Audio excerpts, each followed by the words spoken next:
Hello mga day, madami pa ingon be. Guess daw be. Pero padulong day min sa balay sa kong ayaan kay pamalayan ang iyahang anak nga nakabanaog afam. Siya na all afam. Nya busa kamong mga single din ha, pangita na mog afam kay dagko og bunal unya kaning mga Pinoy gagmay kay bunal proven and tested na nako na charis. Kabuang sa lubi.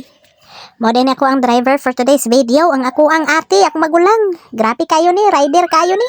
Mura nig helicopter magpadagan og motor. Lingaw ko sa helicopter. Dili mi gidon ako mukuyag aning mga ingin ani bitaw kaning mga asay-asay kay maulaw jud ko ay. Basta basta lagi magawas gyud akong pagkasubanon aning basta mga asay-asay gyud.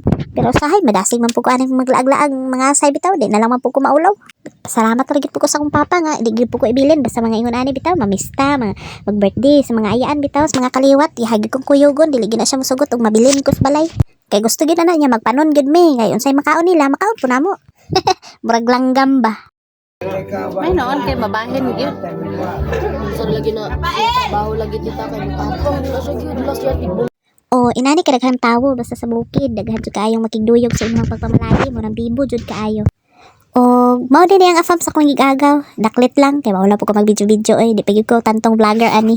O dire ra mi dapit dito sa tubangan daghan kayong mga tawo daghan kayong mga bisita dinhi ra mi og mao ni ako ang anak nagpasikat po ni siya.